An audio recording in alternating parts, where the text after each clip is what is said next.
The house on Cromwell Street had stood for more than a century, its red brick walls lined with ivy and its windows curtained in lace that had yellowed with time. In the spring of 1994, the Gloucester police arrived with shovels and dogs trained to find what no one wished to discover. The garden had been tended carefully over the years, roses planted in neat rows, a patio laid with care. Beneath it all, the earth held secrets that stretched back more than 2 decades. Inside, a woman sat calmly at her kitchen table, her hands folded, her expression placid as officers moved through her home. She was unremarkable in appearance, matronly even, the kind of woman one might pass in a shop without a second glance. Her voice when she spoke was soft, almost gentle, and she smiled easily at the uniformed men who questioned her. She offered them tea, she asked after their families, and when they began to dig, she watched from the window with the same mild interest one might give to roadwork or a neighbour's construction project. The ground gave up its dead slowly, reluctantly, as if the earth itself had grown weary of holding what had been buried there. Bone by bone they emerged, fragments of lives that had vanished without fanfare, without ceremony, without anyone to mourn them properly. And through it all, Rose West maintained her composure, her smile never quite fading, her eyes betraying nothing of the darkness that had made its home at 25 Cromwell Street. Chapter 1. The House on Cromwell Street. Good evening, and welcome to the Bedside Historian. The night has settled around you now, quiet and still, and wherever you find yourself in this moment, whether beneath warm blankets or in the gentle glow of a bedside lamp, I hope you are comfortable and safe. Tell me, where are you listening from tonight? What hour has found you seeking stories from history's darker corners? Before we begin our journey into the past, if you would be so kind as to subscribe to this channel, it would mean more than you might know. Your support helps us continue illuminating these forgotten chapters, these whispered truths that time has tried to bury. Share this video if the story moves you, for it is through such small gestures that we keep these histories alive, that we remember what must not be forgotten. Now then, let us dim the lights of the present and drift backward through the years, to a street in Gloucester where evil wore the mask of ordinary life. The city of Gloucester had stood since Roman times, its streets layered with centuries of history, from medieval abbeys to Victorian terraces. By the late 20th century, it had become a place where the old and new existed side by side, where ancient cathedrals cast shadows over modern shops, where narrow lanes opened onto busy roads carrying traffic toward London or Wales. Cromwell Street lay in the Midland Road area, a working-class neighbourhood where houses stood shoulder to shoulder, their red brick facades identical, their small gardens separated by low walls and chain-link fences. It was unremarkable, the kind of street where people lived ordinary lives, where children played on the pavement and neighbours knew one another by sight if not by name. Number 25 was a 3-storey terrace house with a bay window facing the street. Its bricks had darkened with age and city soot, and ivy climbed one corner where the downspout had rusted through. The front door was painted blue, then green, then blue again over the years, each layer visible where the paint had chipped near the letterbox. A small garden stretched behind the house, perhaps 30 feet deep, bordered by a wooden fence that sagged in places. Inside, the layout was typical of such houses, a narrow hall leading past the front room to the kitchen at the rear, stairs rising steeply to the first floor where bedrooms clustered around a small landing, and above that rooms tucked beneath the eaves where the ceiling sloped and the floorboards creaked. Fred West had purchased the property in 1972 for just over £7,000. He was a builder by trade, a man whose hands were perpetually stained with plaster dust and engine grease, who could fix anything mechanical or structural, whose skills made him useful to those who needed repairs done cheaply and without questions. He was 40 years old when he bought Cromwell Street, a wiry man with dark hair and prominent eyes that seemed always to be calculating, measuring, assessing. His accent marked him as a man from the Forest of Dean, that ancient woodland across the Severn, where he had grown up in poverty on a farm where animals were more valued than children, and where darkness came early beneath the trees. Rose was 28 then, though she had been with Fred since she was 15 years old. She was the daughter of Bill Letts, a schizophrenic man given to violent rages, and Daisy, a woman too overwhelmed by her own circumstances to protect her 7 children from their father's brutality.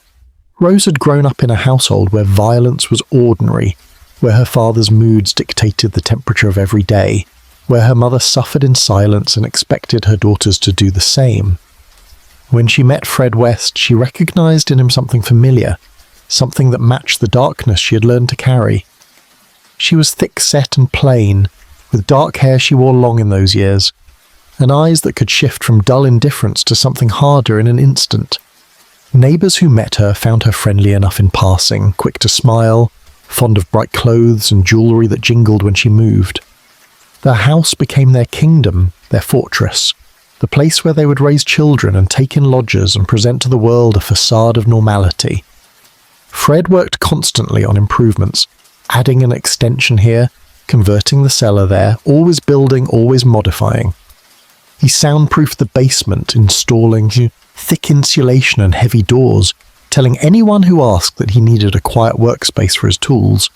He laid new flooring in the bathroom, dug up the garden to install a patio, poured concrete in the cellar to create what he called a play area for the children.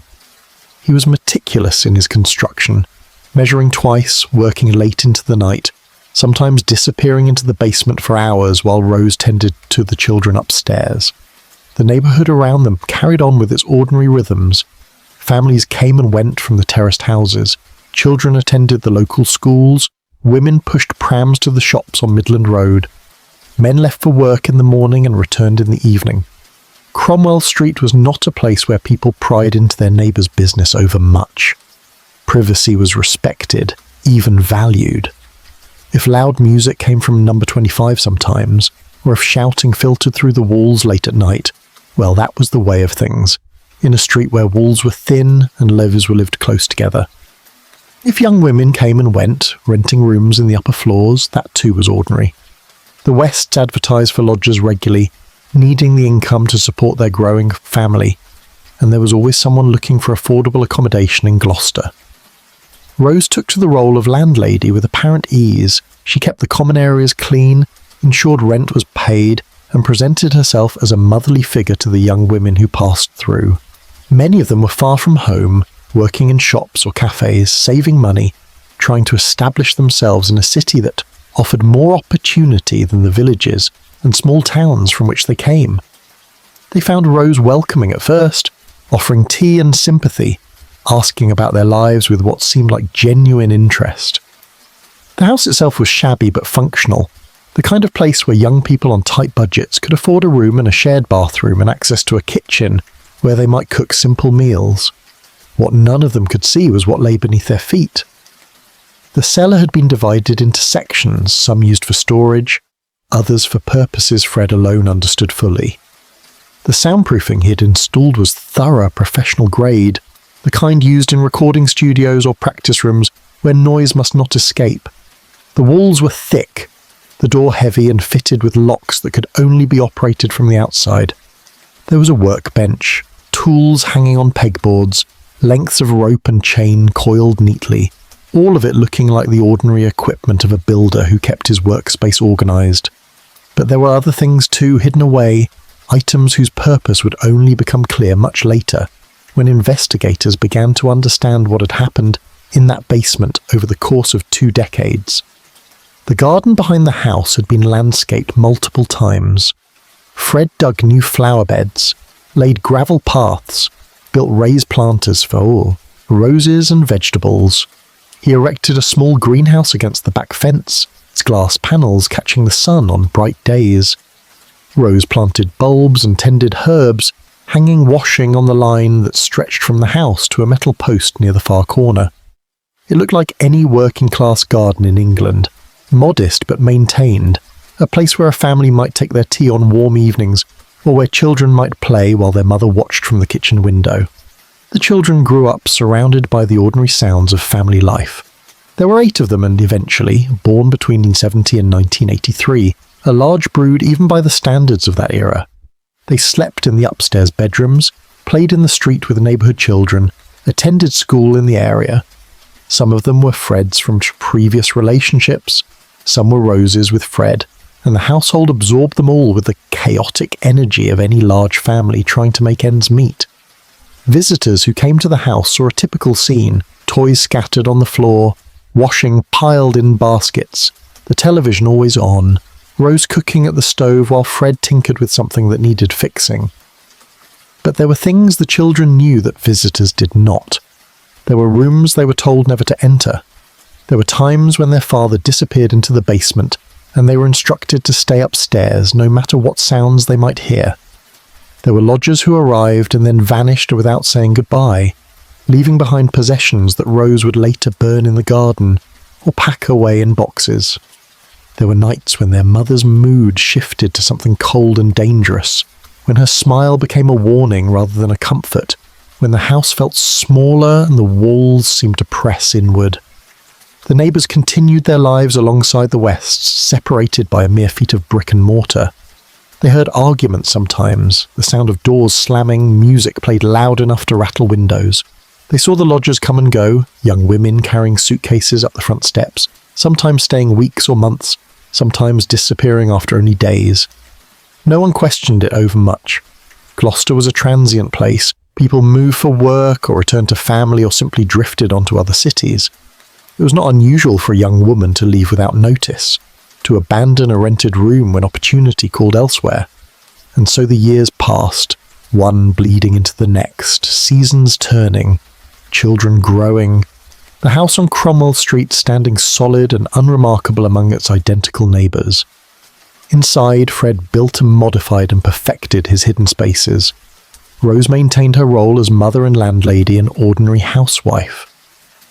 Together they created a world where horror lived behind a curtain of normalcy, where the worst darkness imaginable flourished in plain sight, undetected, unsuspected, protected by the simple fact that people see what they expect to see and nothing more. The house stood, the street carried on, and beneath it all the earth held what it had been given to hold, patient and silent, waiting for the day when it would finally be forced to give up its dead. Chapter 2. A Childhood Without Mercy. Rose Letts came into the world on November 29th, 1953, in the village of Northam in Devon, a place of narrow lanes and stone cottages where the sea wind carried salt and the sound of gulls. She was born into a family already fracturing under the weight of her father's illness and her mother's exhaustion. Bill Letts had served in the Royal Navy during the year, and whatever he had seen or endured there had planted seeds of madness that would flower throughout his life. He was a large man, powerfully built, with hands that could crush and a temper that ignited without warning. The doctors called his condition schizophrenia, though in those years the understanding of such things was primitive and the treatments brutal. He heard voices, saw things that were not there, believed himself persecuted by forces both earthly and supernatural. When the episodes came upon him, he would rage through the house, breaking furniture, striking out at anyone within reach, screaming accusations at his wife and children. Daisy Letts had married him young, as was common in that generation, and found herself trapped in a life she had not imagined. She bore 7 children in quick succession, each pregnancy leaving her more depleted, more withdrawn into a silence that was her only defence. She was a small woman, thin and pale, who moved through her days like a ghost, cooking and cleaning and tending to infants while her husband's madness swirled around her. There was no escape for women like Daisy. Divorce carried a stigma that would mark her and her children as outcasts. The authorities, when they became involved at all, sided with fathers and husbands, viewing wives as property and children as burdens to be managed within the family unit regardless of what occurred behind closed doors. Rose was the 5th child, arriving into a household where resources were stretched impossibly thin and where her father's violence had already traumatized her older siblings. The family moved frequently, always one step ahead of debts or evictions, drifting from Devon to Gloucestershire, settling finally in a council house in the village of Bishop's Cleeve. The house was too small for 9 people, its rooms cramped and cold, the walls thin enough that every sound carried. Rose shared a bed with her sisters, slept in clothes to ward off the chill, woke to the sound of her father's shouting or her mother's weeping. Bill Letts believed in discipline administered with fists and belts. He struck his children for infractions real and imagined, for speaking out of turn, for leaving toys on the floor, for looking at him in ways he found disrespectful. He reserved his worst fury for Daisy, beating her regularly, sometimes in front of the children, sometimes dragging her to the bedroom where her cries were muffled by the thin mattress and the pillow he pressed over her face.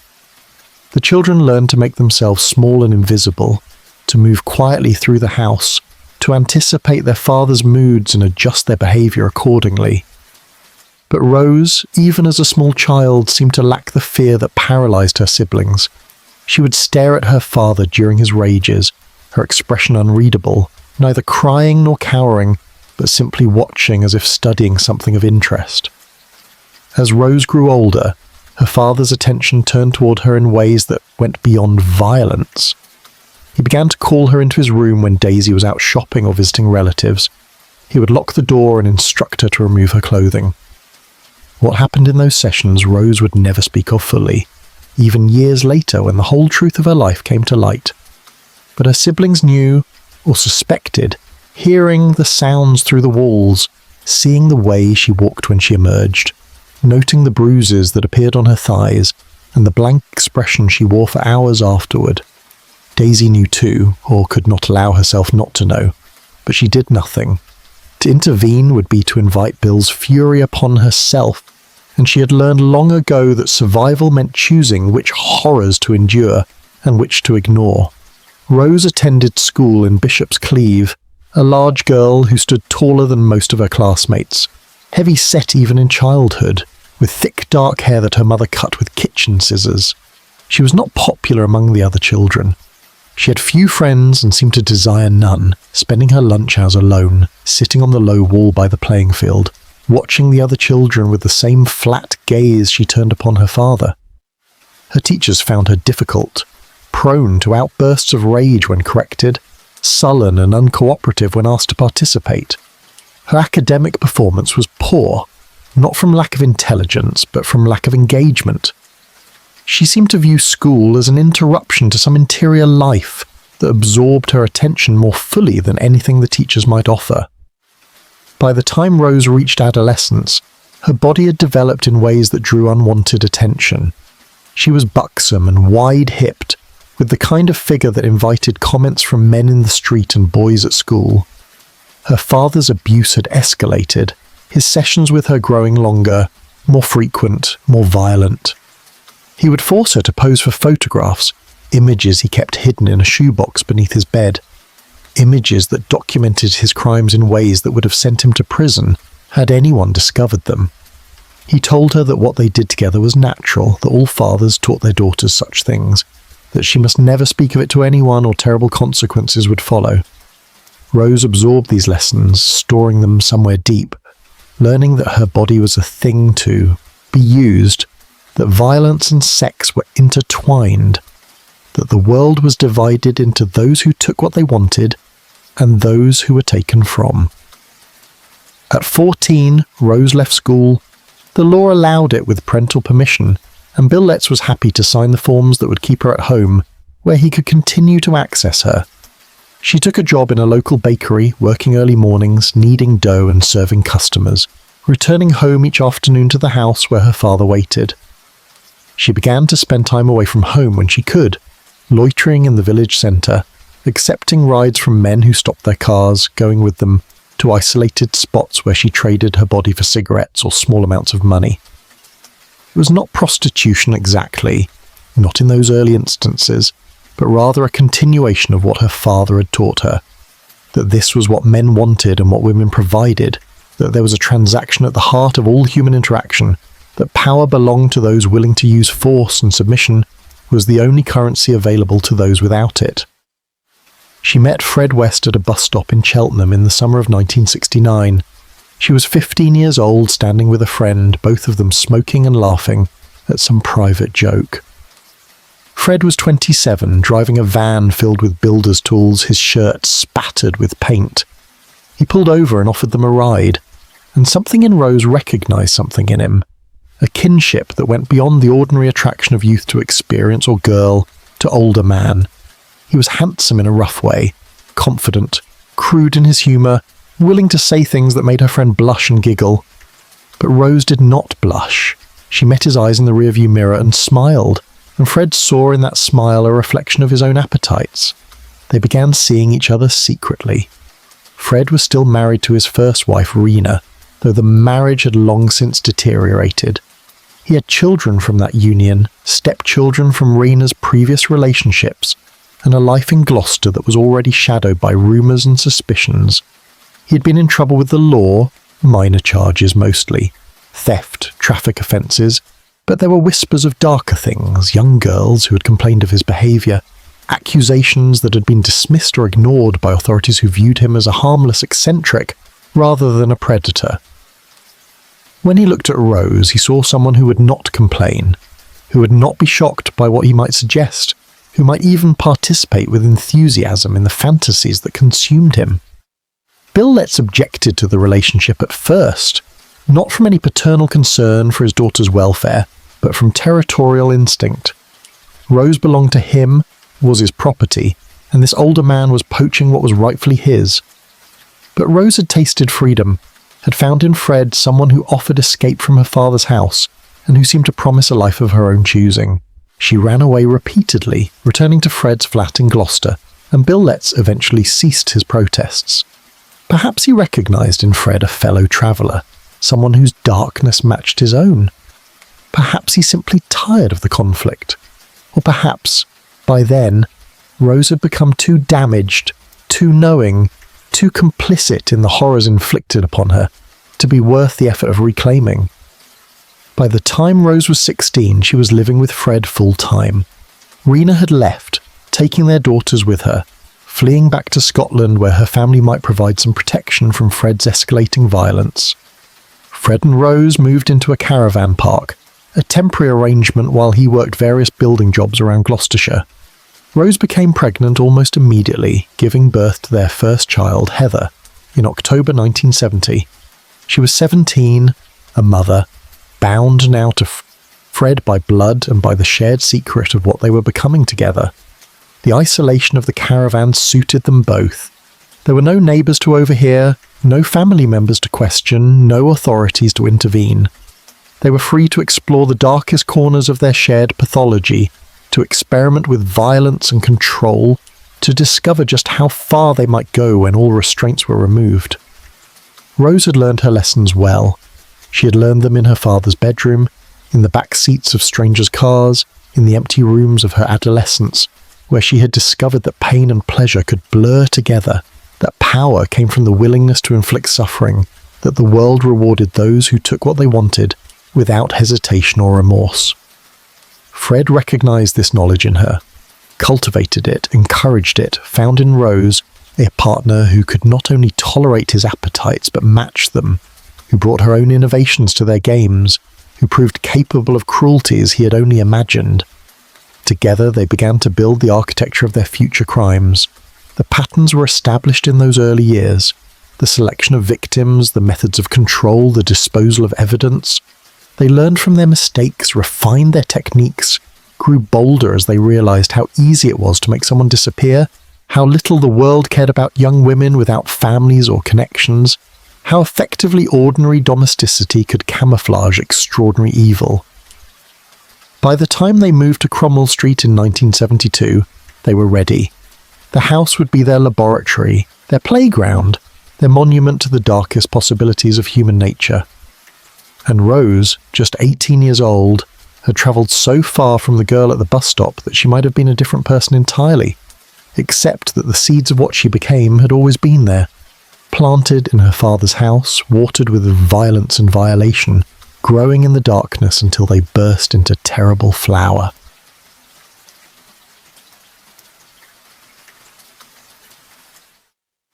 Chapter 3, The Meeting of Two Darknesses. The Forest of Dean stretched across 27,000 acres of ancient woodland west of Gloucester, a place where Roman legions had once marched, where coal had been mined since medieval times, where small villages clung to clearings and narrow roads wound between trees that had stood for centuries.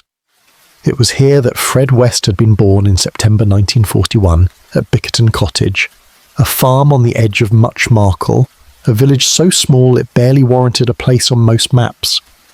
His father Walter was a farm labourer, his mother Daisy a woman worn down by poverty and childbearing, and Fred was the second of 6 children raised in conditions that bordered on medieval. The cottage had no running water, no electricity and outdoor privy, and rooms so cold in winter that ice formed on the inside of the windows. The West family lived by rules that belonged to an earlier age. Walter West believed that what happened within his household was his business alone, that discipline meant violence, that children existed to work and obey, and that women were property to be used as their men saw fit. He beat his children regularly, sometimes with his hands, sometimes with whatever implement came to hand, belts, sticks, lengths of rope. He worked them from dawn until dusk, tending animals, hauling water, chopping wood, all of it necessary to sustain the family, but administered with a cruelty that went beyond necessity. Daisy West, like so many farm wives of that generation, endured in silence, bearing children year after year, watching them suffer, powerless to intervene against a husband whose authority was absolute.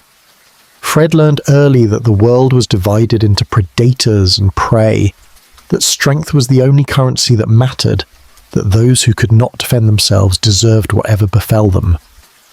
He was a slight boy, wiry and quick, with an instinct for survival that expressed itself in cunning rather than courage. He lied reflexively, stole from his siblings and neighbours, tortured small animals with a methodical curiosity that suggested some fundamental absence of empathy. At school he was barely literate, unable to read beyond the most basic level, struggling with arithmetic, mocked by classmates for his shabby clothes and his forest accent. He left at 15 with no qualifications, no prospects beyond the kind of manual labour that had consumed his father and would eventually consume him. But Fred possessed a natural mechanical aptitude that would serve him throughout his life. He could fix engines, repair machinery, understand the logic of how things fit together. He found work on farms, in garages, eventually in the building trade where his skills earned him steady employment despite his lack of education. He was charming in a rough way, quick with jokes, popular in pubs, the kind of man who could talk his way into opportunity and out of trouble with equal facility.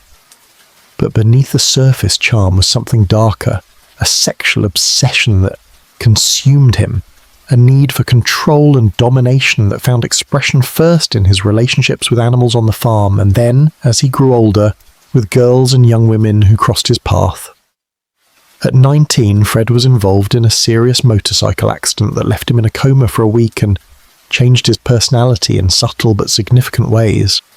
The head injury damaged something, loosened restraints that might have remained in place, left him more impulsive, more volatile, quicker to rage. His family noticed the change, but had no framework to understand it or address it. He was simply Fred, more Fred than before, and if that meant he was stranger and more dangerous, well, he had always been different, always been the one who made people uneasy, even as they laughed at his jokes. He married his first wife, Rena Costello, in 1962, a Scottish prostitute he met while working in Ledbury.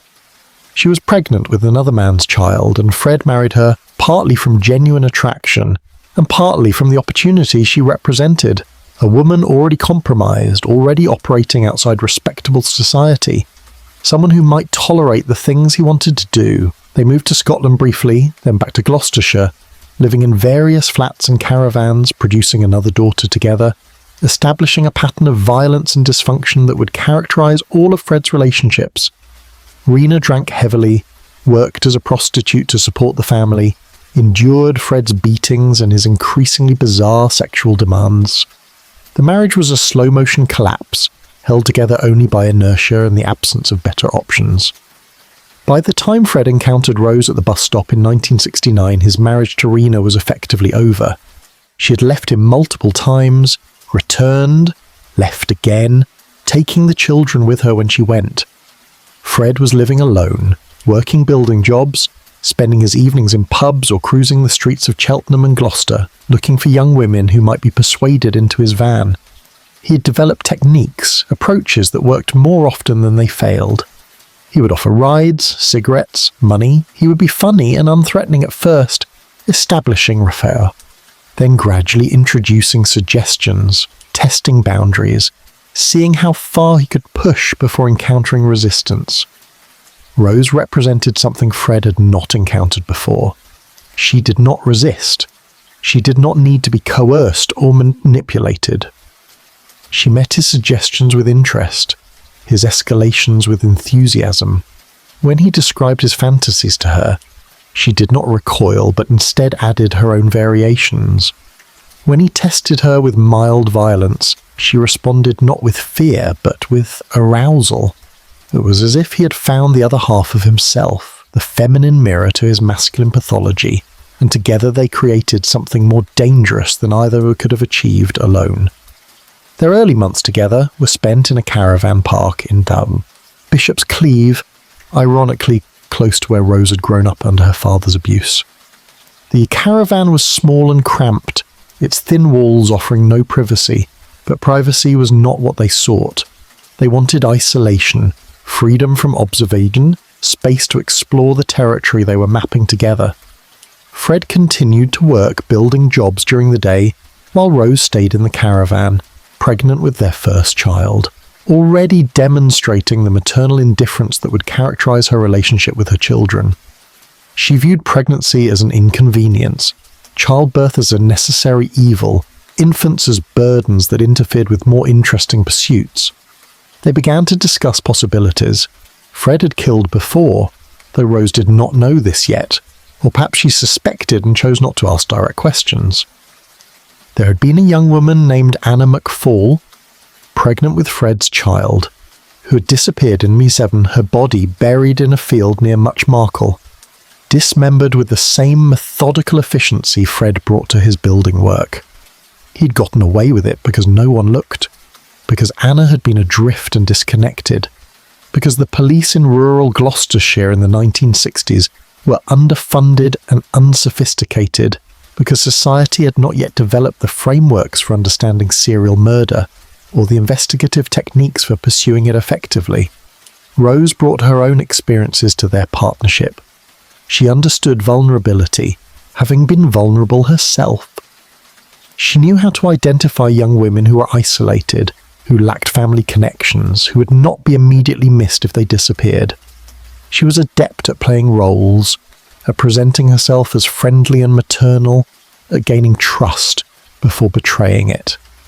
And she possessed a capacity for cruelty that matched and perhaps exceeded Fred's own.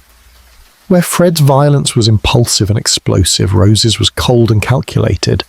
She could inflict pain with the same flat effect she had displayed as a child watching her father's rages, neither enjoying it nor regretting it, but simply doing what needed to be done to satisfy some interior void that nothing could fill. In 1970, while Fred was serving a short prison sentence for theft and failure to pay fines, Rose was left alone in the caravan with Fred's children from his marriage to Rena. One of them was Charmaine, Rena's daughter from a previous relationship, a child Fred had formally adopted. Charmaine was 8 years old, difficult and traumatized by the chaos of her young life, prone to tantrums and defiance.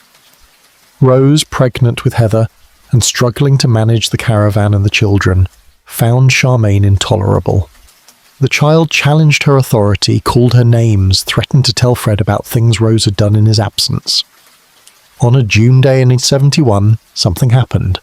The details would remain forever unclear, but Charmaine vanished. Rose told neighbours the girl had gone to live with her mother. When Fred returned from prison, Charmaine was gone, and if he asked questions, he accepted the answers he received. Or perhaps he understood immediately what had occurred and approved, seeing in Rose's actions proof of her commitment to their partnership. Charmaine's body was buried beneath the kitchen floor of the house, where they were then living on Midland Road in Gloucester. It would remain there for more than 20 years, until the excavations of 1994 revealed it along with so many others. But in 1971, the burial went undetected. Fred and Rose moved on to new accommodations, new opportunities. Their partnership strengthened by this first shared secret, this proof that they could kill together and escape consequence. Raina came looking for Charmaine later that year. She arrived in Gloucester, anxious and suspicious, demanding to see her daughter. Fred and Rose told her that Charmaine had been taken by social services, that there had been problems, that Raina herself was to blame for abandoning the child. Raina did not believe them. She threatened to go to the police to make trouble, to expose whatever darkness she sensed but could not quite articulate. She disappeared in August 1971. Her body was later found buried in a field near Muchmarkle, dismembered in Fred's signature style, her fingers and toes removed, portions of her skeleton missing. She had been murdered and disposed of, and the world took no notice because Raina was a prostitute and an alcoholic, and a woman whose life had been chaos. And when chaotic people disappeared, society shrugged and moved on. Anna McFall, Charmaine and Raina. 3 deaths before Fred and Rose even moved to Cromwell Street. 3 rehearsals for what would come later. They had learned important lessons. They had learned that young women could vanish without investigation, that bodies could be hidden in plain sight, that the authorities were overwhelmed and underfunded, and unlikely to pursue cases involving victims from the margins of society.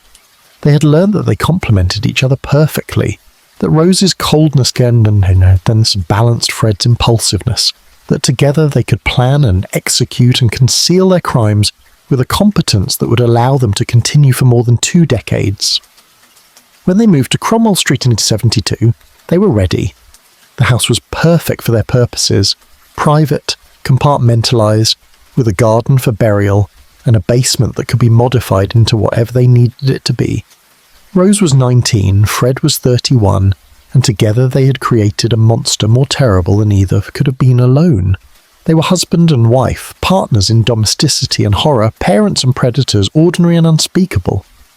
They had found in each other permission to act on impulses that most humans suppress, and they had discovered that the world was far less protected, far more chaotic, far more indifferent to suffering than civilization liked to pretend. In that discovery lay their power and their freedom and the beginning of 2 decades of unimaginable cruelty that would unfold behind the blue door of number 25 Cromwell Street.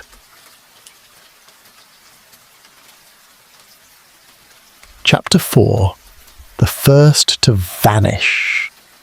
Charmaine West was born in February 1963, the daughter of Raina Costello and a man whose name has been lost to history, some passing encounter in Raina's chaotic life before she met Fred West.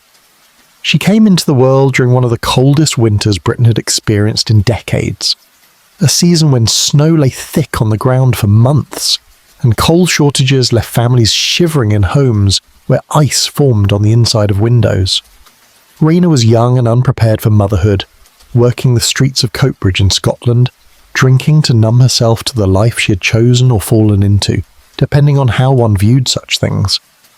When she met Fred West in Ledbury and married him within weeks, she saw an opportunity to leave Scotland, and the judgment that followed her there, to start fresh in England, where no one knew her history. Fred adopted Charmaine formally, gave her his name, and for a time seemed to accept her as his daughter. But as the marriage deteriorated, as Raina's drinking worsened, and Fred's violence escalated, the children became pawns in a larger game neither parent fully understood they were playing. Charmaine was dark-haired like her mother, a pretty child with eyes that seemed older than her years, watchful and wary in the way of children who have learned that adults cannot be trusted. She lived through constant upheaval, evictions, moves, her mother's absences, her father's rages. By the time Fred met Rose, Charmaine was 7 years old and had already witnessed more dysfunction than many adults experience in a lifetime. When Rose moved in with Fred in the winter of 1969, Charmaine and her half-sister Anna-Marie found themselves under the authority of a teenager who possessed no maternal instinct and considerable resentment at being saddled with another woman's children. Rose was 16, pregnant, overwhelmed by the responsibilities Fred expected her to assume. She had no experience with children, no patience for their needs, no ability to see them as anything other than obstacles to her relationship with Fred. Anna-Marie was younger and more compliant, easier to manage. But Charmaine was old enough to remember her mother, old enough to resent Rose's presence, old enough to express defiance when Rose gave orders or imposed discipline. The family's living conditions during those years were unstable.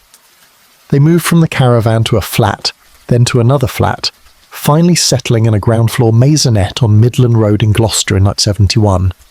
The accommodation was small, 2 bedrooms and a kitchen, a bathroom shared with the upstairs tenant, a narrow strip of garden at the rear. Fred was working steadily by then, building jobs that kept him out of the house most days, leaving Rose alone with the children. She was pregnant with Heather, due in October, her body changing in ways that made her irritable and uncomfortable. The children were underfoot constantly, demanding attention, making noise, interfering with her ability to do as she pleased.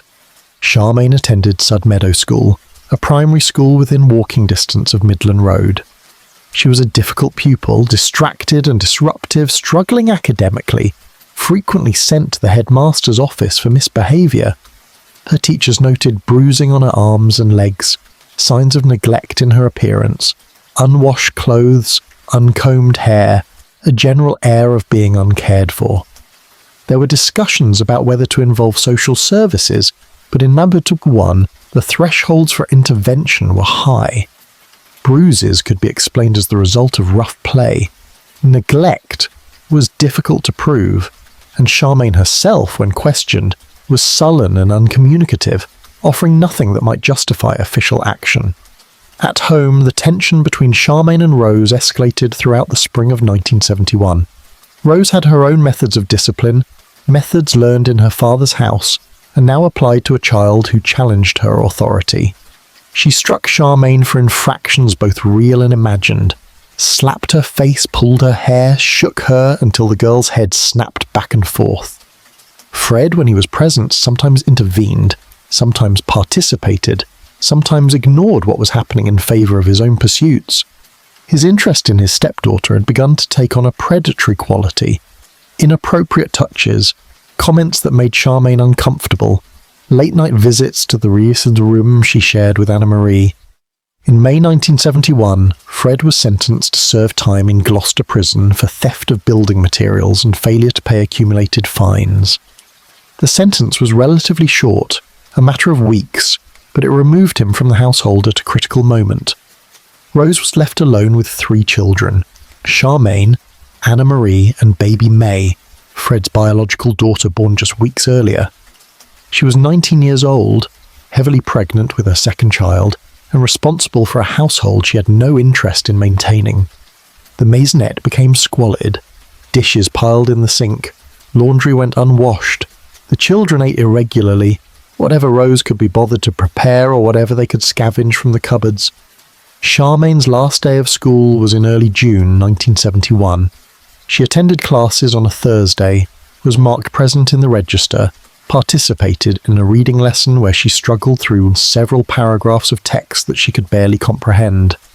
She walked home in the afternoon, her satchel slung over her shoulder, dawdling perhaps, in no hurry to return to a house where she was neither wanted nor safe. What happened when she arrived home would remain forever a matter of speculation and inference, because no witnesses came forward and Rose never provided a full account even when confronted with evidence decades later. What is known is that Charmaine was never seen again. The school noted her absence the following Monday, then Tuesday, then throughout the remainder of the term. When teachers inquired, Rose told them that Charmaine had gone to live with her mother, that Raina had come to collect her, that the arrangement was permanent. The school accepted this explanation because there was no reason not to, because children in chaotic families moved frequently between caregivers, because the administrative burden of tracking every child who transferred or withdrew was beyond the capacity of an underfunded primary school in a working-class neighbourhood. Neighbours on Midland Road noticed Charmaine's absence as well. She had played in the street with other children, been a familiar presence in the way that children in dense neighbourhoods become part of the landscape. When asked, Rose gave the same explanation. The girl had gone to her mother. Some neighbours found the timing suspicious. Raina had not been seen around Gloucester for months. Why would she suddenly appear to collect Charmaine, and not Anna Marie? Why had there been no goodbyes, no farewell visits to school friends? But suspicion without evidence leads nowhere, and the neighbours eventually stopped asking questions. In truth, Charmaine lay beneath the kitchen floor of the maisonette, buried in a shallow grave that Fred dug when he was released from prison in late June. Rose had kept the body hidden for weeks, perhaps in the coal cellar, perhaps wrapped in plastic in one of the bedrooms, the smell masked by air freshener, and the windows kept open despite the summer heat. When Fred returned, she told him what had happened. Perhaps she confessed to murder. Perhaps she claimed it was an accident, a punishment that went too far, a shaking that had not stopped until the child went limp. Fred asked no questions that required complicated answers. He simply solved the practical problem, waiting until night, prying up the kitchen floorboards, digging into the earth beneath, lowering the small body wrapped in a blanket, covering it with soil, replacing the boards, nailing them down securely. Charmaine was 8 years old when she died. She had lived a life of deprivation and abuse, moved from place to place, never given the opportunity to feel safe or loved or wanted.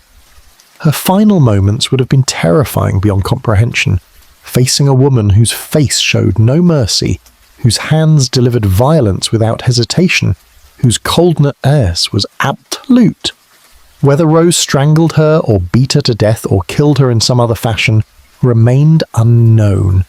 What was certain was that the child suffered, that she died alone and afraid, that her body was disposed of with no more ceremony than one might accord a dead animal. The maisonette on Midland Road continued to house the West family for another year. They ate meals prepared in the kitchen, where Charmaine was buried. They walked across the floor beneath which her bones lay slowly decomposing. Life went on with such normalcy that when Fred and Rose eventually moved to Cromwell Street in 1972, the new tenants never suspected that a grave lay beneath their kitchen floor. It would be more than 20 years before excavations at multiple West properties revealed the full scope of what Fred and Rose had done. Charmaine was the first of many, the beginning of a pattern that would repeat with variations, but with the same essential elements: a vulnerable victim, a breach of trust, violence delivered by two people working in concert, disposal designed to ensure the body would never be found, and a return to ordinary life as if nothing had occurred. Rose never showed remorse for Charmaine's death. When questioned decades later, after the excavations had revealed the truth, she maintained various versions of the story depending on her audience: that Rena had taken the girl, that Fred had been responsible, that she knew nothing about what had happened. She adopted the passive voice, the language of victimhood, claiming that she herself had been young and powerless, under Fred's control, unable to prevent what occurred. But the forensic evidence and the testimony of surviving family members painted a different picture. Rose had been alone with Charmaine when the girl died. Fred had been in prison, verifiably elsewhere. Whatever happened in that maisonette in June 1971 was Rose's doing, Rose's responsibility, Rose's crime. And so the first victim vanished, mourned by no one because no one knew she was dead, buried in a grave that would hold her for more than 2 decades while life went on above her. The floorboards bore the weight of feet that never guessed what lay beneath.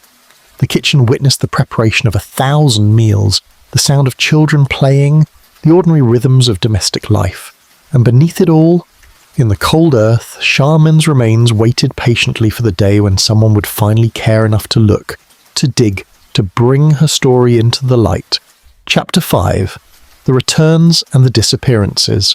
Rena Costello had been born in Glasgow in 1944, into a world still reeling from war, where rationing continued and bombed-out buildings stood as monuments to recent catastrophe. She grew up in the Gorbals, one of the most notorious slums in Britain, where poverty and violence were woven into the fabric of daily existence. Her childhood was marked by deprivation and instability. Her family large and struggling, her opportunities limited to the narrow paths available to working-class Scottish girls in the post-war years. She left school at 15 with no qualifications, drifted into factory work, then into the streets where she discovered that men would pay for what she'd learned to offer. By the time she was 17, she was working as a prostitute in Coatbridge, had already borne one child out of wedlock, and was marked by society that viewed such women as irredeemable.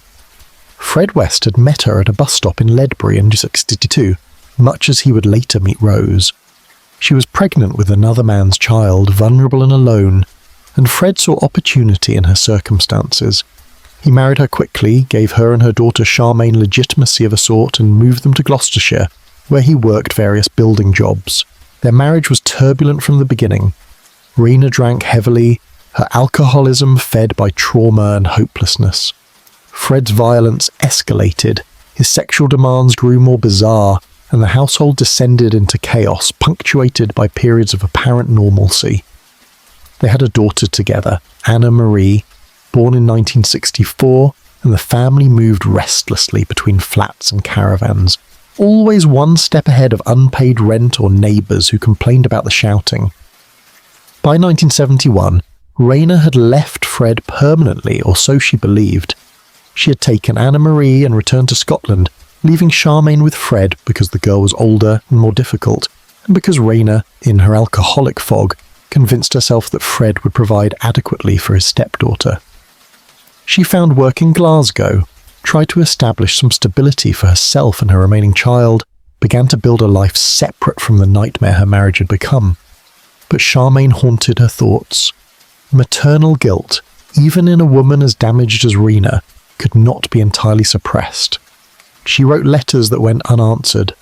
She made phone calls to numbers that had been disconnected. Finally, in August 1971, she decided to travel to Gloucester to see Charmaine for herself, to ensure the girl was being cared for, perhaps to bring her back to Scotland where they might start fresh together. She left Anna Marie with friends in Glasgow, promising to return within a few days. She took the bus south, a journey of several hours, arriving in Gloucester on a warm afternoon when the city was busy with summer tourists heading to the cathedral or the docks. She made her way to Midland Road, knocked on the door of the maisonette, and was admitted by Rose, who was heavily pregnant with Heather, and clearly unhappy to see her predecessor standing on the doorstep. The conversation that followed has been reconstructed from fragments, testimony from neighbours who heard raised voices, from Fred's later admissions that were partial and self-serving, from the silence that followed Rena's visit and the discovery of her remains decades later. Rena demanded to see Charmaine. Rose told her that the girl had been taken into care by social services, that there had been problems, that Rena herself was to blame for abandoning her daughter. Rena did not believe this. She knew Fred's capacity for deception, suspected that something terrible had occurred, threatened to go to the police and demand a proper investigation. Rose remained calm, her voice steady, offering tea, suggesting they discuss the matter reasonably. Perhaps Fred was summoned from work, or perhaps he was already at home. Either way, Rena found herself facing the two people who had conspired to create a life she had fled, and who now presented a united front against her inquiries. What happened next unfolded with the terrible inevitability of a trap closing. Rena was persuaded to stay, to have dinner, to wait until the following day when they might visit the social services office together and sort out the paperwork regarding Charmaine's placement.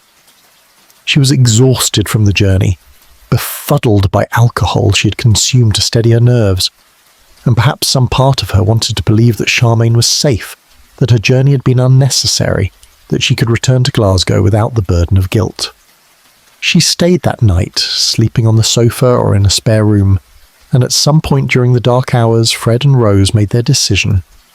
Rena's body was found in 1994, buried in a field near Fingerpost Field in Much Markle, the same area where Anna McFall had been buried years earlier. She had been dismembered in Fred's characteristic manner, her body cut into sections, her fingers and toes removed, portions of her skeleton missing entirely. The forensic evidence suggested she had been strangled or suffocated, then taken apart with tools Fred used in his building work, saws and knives kept sharp for cutting timber and drywall. The burial had been done carefully, the grave dug deep enough to prevent casual discovery, the soil packed down and covered with vegetation that would quickly grow over the disturbed earth. Fred later claimed that Raina's death had been an accident, that they had argued, that she had fallen and struck her head, that he had panicked and disposed of the body rather than face questions from police. But the forensic evidence contradicted this story. The dismemberment alone indicated premeditation, a deliberate effort to make identification difficult and disposal easier.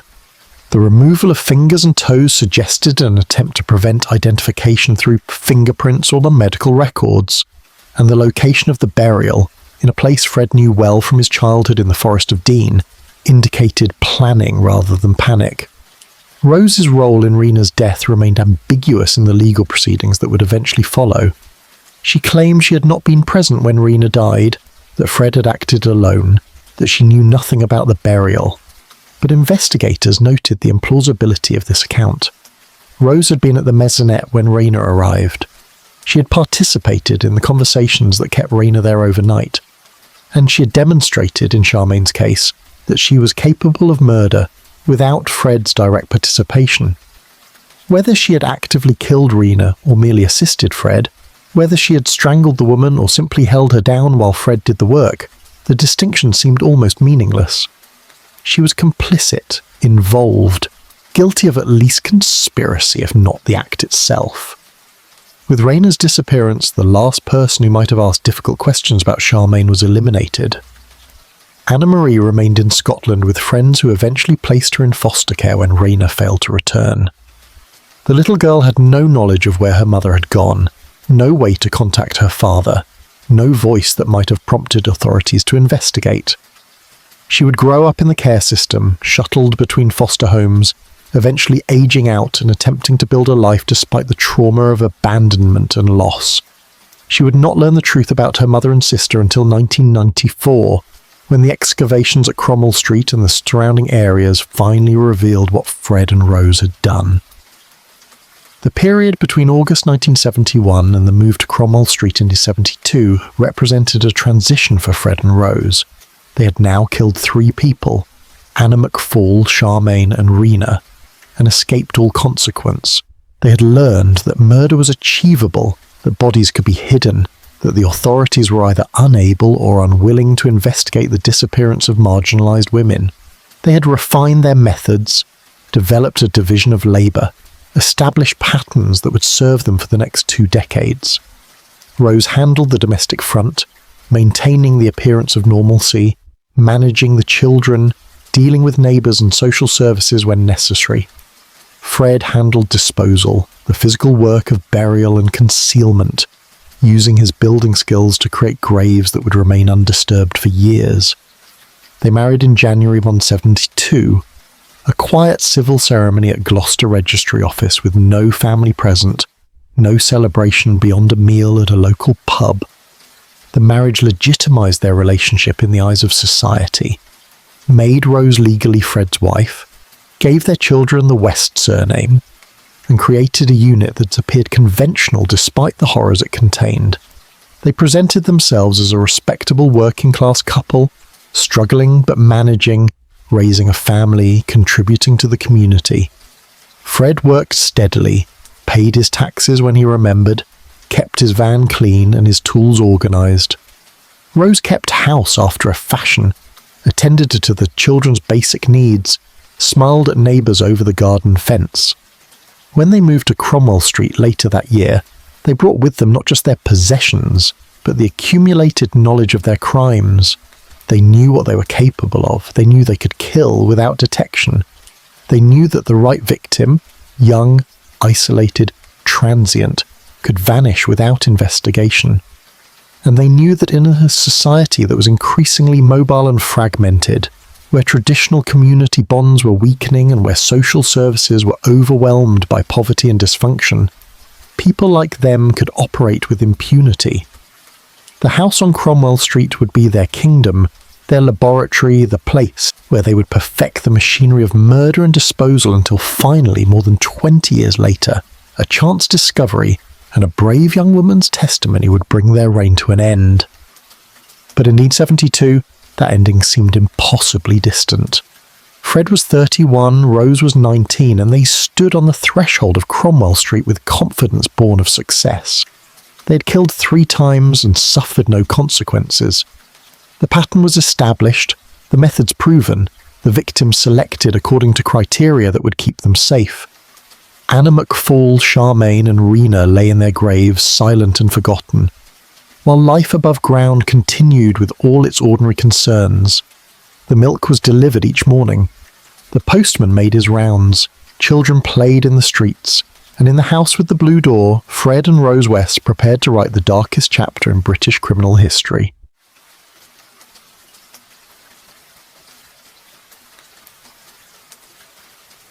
Chapter 6. The Lodgers and the Lost. The advertisement appeared in the Gloucester Citizen in the autumn of 1972.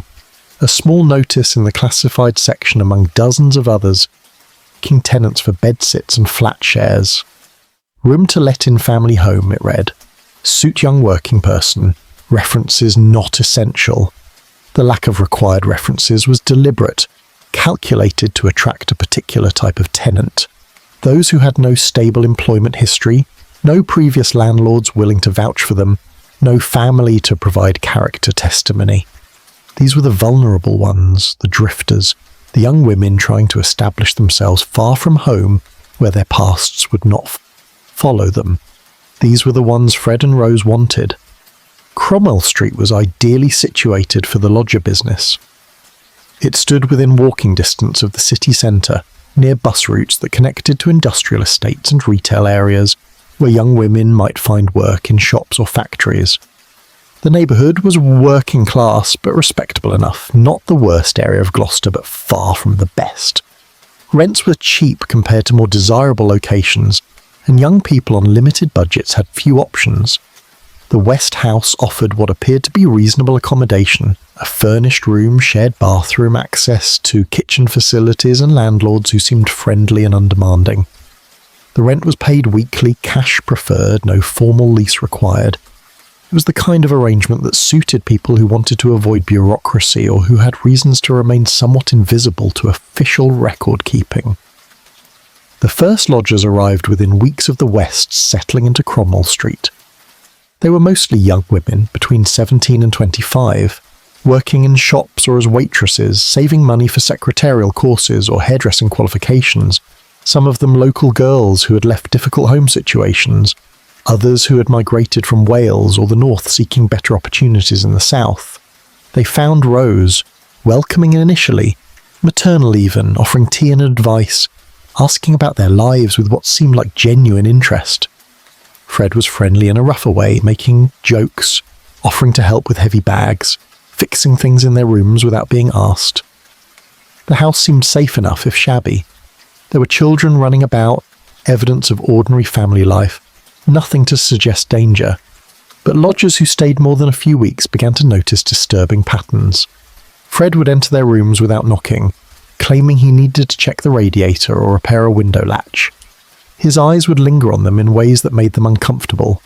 Rose's friendliness would shift without warning to coldness or hostility, particularly if she perceived that a lodger was receiving too much attention from Fred. There were strange noises from the basement at odd hours, sounds of construction or movement that continued late into the night. Some lodgers reported feeling watched, experiencing the uncanny sensation of being observed even when alone in their rooms. Others mentioned that their belongings had been disturbed, that they returned from work to find drawers slightly open or clothes arranged differently than they had left them. Most lodgers departed within weeks or months, uncomfortable with the atmosphere even if they could not articulate precisely what troubled them. They found other accommodation, moved in with friends, returned home to families they had been trying to escape. They left behind stories of unease, vague warnings passed between young women and in workplaces and pubs. Stay away from the house on Cromwell Street. The couple there are odd. The husband makes you uncomfortable. The wife watches you like she's measuring you for something. But Gloucester was a small city with limited housing stock, and for every young woman who left after a brief stay, another arrived desperate enough for cheap accommodation that she was willing to overlook the warnings or simply unaware of them. Linda Gough was 19 years old in April 1973 when she moved into Cromwell Street. She was a seamstress, working in a shop that made alterations and repairs, a skilled occupation that provided steady if modest income. She was friendly and outgoing, close to her family, regularly visiting her mother in the village of Wootton-under-Edge, about 20 miles from Gloucester. She was not the typical vulnerable victim, not isolated or estranged from her family, and perhaps that was why she lasted longer than some others, why Fred and Rose took more time in their planning, why they waited for precisely the right moment. Linda settled into her room on the upper floor, decorated it with posters and photographs, stored her sewing materials in neat boxes under the bed. She got along well with Rose initially, sometimes helping with the children, chatting about fashion and television programs. Fred seemed harmless to her, a working man who told crude jokes but appeared to respect boundaries. She felt safe enough to invite friends to visit, to come and go freely, to treat Cromwell Street as a genuine home rather than merely temporary accommodation. This sense of security was precisely what Fred and Rose cultivated in their victims, the false comfort that preceded the trap closing. On April 20th, 1973, Linda failed to arrive for work. Her employer waited through the morning, then called her family when she did not appear by afternoon. Her mother contacted Cromwell Street, speaking to Rose, who claimed that Linda had moved out suddenly, taking all her belongings, mentioning something about going to Weston-super-Mare. The explanation seemed implausible. Linda had been happy in her work, had made no mention of leaving Gloucester, had left behind possessions in her room that she would surely have taken if she were planning a move. Her family reported her missing to Gloucester police, who visited Cromwell Street to make inquiries. Fred and Rose presented themselves as helpful and concerned. They showed police Linda's room, now stripped of her belongings, explained that she had left of her own accord, suggested she had perhaps gone to meet a boyfriend. They appeared cooperative, offering to contact the police if they heard anything further. The investigating officers found nothing suspicious. Young women left rented accommodation without notice all the time. Linda was an adult, free to go where she pleased without informing anyone. The investigation was cursory, the missing person report filed and set aside, and Gloucester police turned their attention to more pressing matters.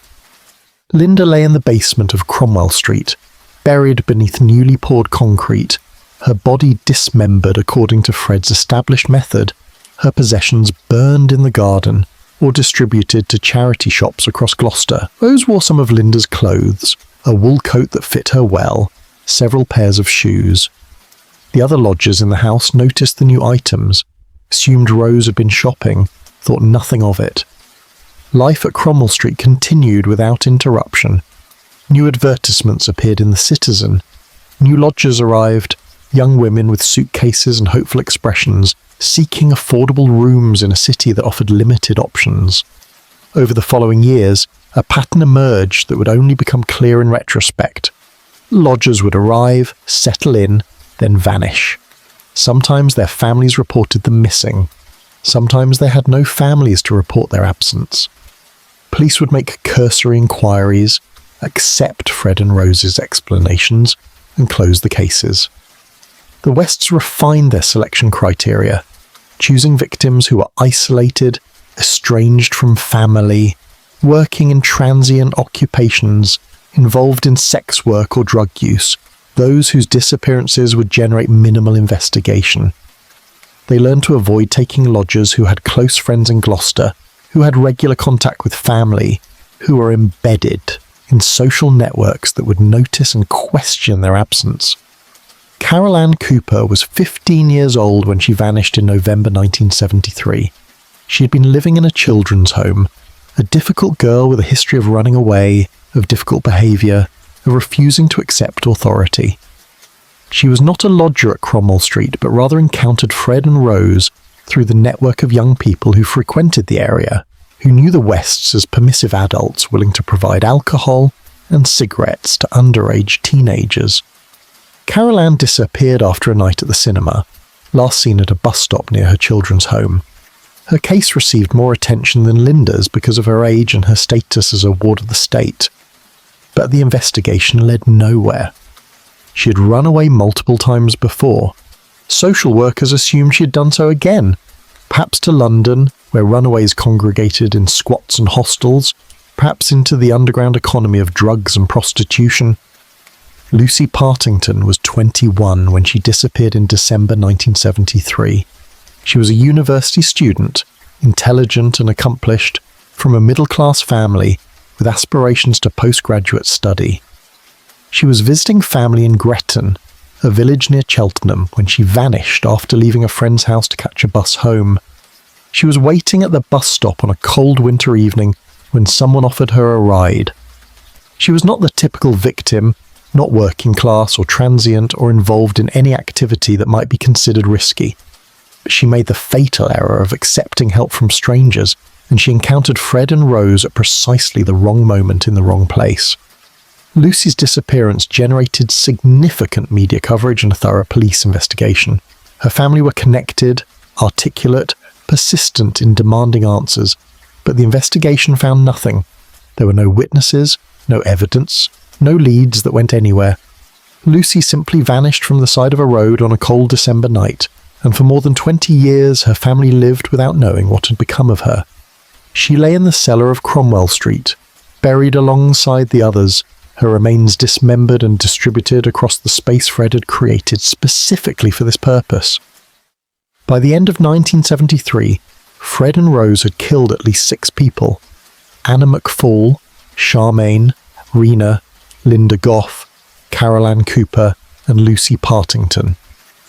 The basement of Cromwell Street had become a graveyard, its floor concealing multiple bodies, its walls soundproofed to contain the screams that preceded each death. Fred had developed his system to a high degree of efficiency. He could subdue a victim, transport her to the basement, kill her, brutalize her, dismember her body, and bury the remains in a matter of hours. Rose participated in varying degrees depending on the circumstances, sometimes luring victims, sometimes assisting with restraint, sometimes simply ensuring that the children remained upstairs and unaware of what was occurring below them. The machinery of murder had been perfected. The Wests had created a system that allowed them to kill repeatedly without detection, to dispose of bodies without discovery, to maintain the appearance of ordinary life while conducting a campaign of serial murder that had few parallels in British criminal history. And the most terrible aspect of their success was how little effort it required from the authorities who might have stopped them. A more thorough investigation of any single disappearance might have revealed connections. A more sceptical approach to the West's explanations might have prompted searches. A society that valued the lives of vulnerable young women as highly as it valued the lives of those from more privileged backgrounds might have demanded better answers. But in the early 1970s, such conditions did not exist. The police were understaffed and focused on what they perceived as more serious crimes: armed robbery, organised drug trafficking, terrorism. Missing persons cases involving young women from troubled backgrounds received minimal resources.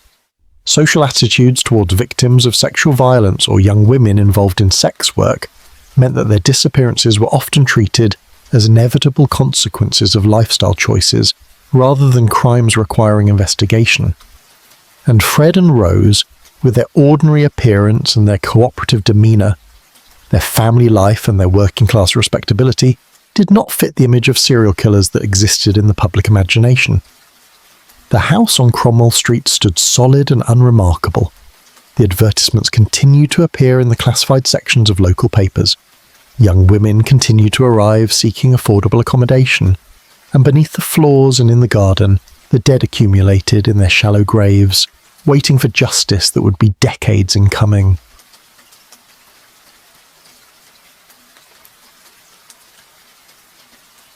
Chapter 7. The Daughter Who Escaped.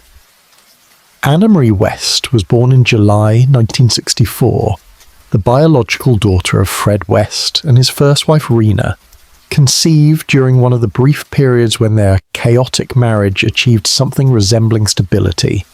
She came into the world at a hospital in Cheltenham, a healthy infant delivered without complication, and for the first years of her life she moved with her parents through their restless migrations, flats in Gloucester, caravans in isolated sites, temporary accommodations that changed with Fred's employment and Rena's increasingly desperate attempts to escape the violence that defined their relationship. She was too young to remember most of this movement, too young to understand the dysfunction that surrounded her, aware only of hunger and cold and the periodic eruptions of rage that characterized her father's moods. When Rena finally left Fred for good in 1971, she took Anna-Marie with her to Scotland, leaving Charmaine behind in what she thought was a temporary arrangement. The little girl found herself in Glasgow, living in circumstances only marginally better than what she had left, her mother drinking heavily and working the streets to support them both. The arrangement lasted only months before Rena decided to return to Gloucester to check on Charmaine, leaving Anna-Marie with friends who promised to care for her temporarily. When Rena failed to return, those friends contacted social services and Anna-Marie entered the foster care system, a 7-year-old child who had already experienced more instability and trauma than most adults encounter in a lifetime. She spent the next few years shuttled between foster homes, some better than others, none providing the security and love that might have helped her overcome her early experiences. She was a difficult child, prone to tantrums and nightmares, unable to trust the adults who temporarily cared for her, always waiting for the next move to the next placement. Social workers noted her problems but attributed them to abandonment by her mother and the general chaos of her early years. They had no knowledge of Fred West's existence or his whereabouts, no understanding that the child's trauma had deeper roots than simple neglect. In 1974, when Anna-Marie was 10 years old, Fred appeared at the foster home where she was currently placed. He arrived with official-looking paperwork, claimed he had cleaned up his life, remarried, established a stable home in Gloucester, and wished to resume custody of his daughter. The social services assessment was cursory. Fred presented well, spoke of his building business, introduced Rose as a caring stepmother, eager to welcome Anna-Marie into their family. The foster home was overcrowded and underfunded, the social workers overworked and eager to place children with biological parents when possible. Anna-Marie was returned to her father's custody with minimal oversight, delivered to Cromwell Street in the autumn of 1974, and absorbed into a household that already contained secrets buried beneath its floors. At first, life at Cromwell Street seemed an improvement over the institutional care Anna-Marie had experienced. There were other children, siblings who provided companionship even if Rose's parenting was erratic and neglectful. There was food, if not always adequate, and a bed of her own in a room she shared with her sisters. Fred was affectionate in ways she dimly remembered from early childhood, playful and joking, buying her small gifts, calling her his special girl. Rose was less welcoming, viewing Anna-Marie as a reminder of Fred's previous marriage, but the girl had learned in foster care to stay out of the way of hostile adults, to make herself useful, to avoid drawing attention that might result in punishment. But as Anna-Marie approached adolescence, Fred's attention took on qualities that confused and frightened her. He began entering her room at night, sitting on her bed, touching her in ways that felt wrong even though she had no framework to understand why. He told her that this was normal, that fathers taught their daughters about adult matters, that she must never tell anyone, or terrible things would happen.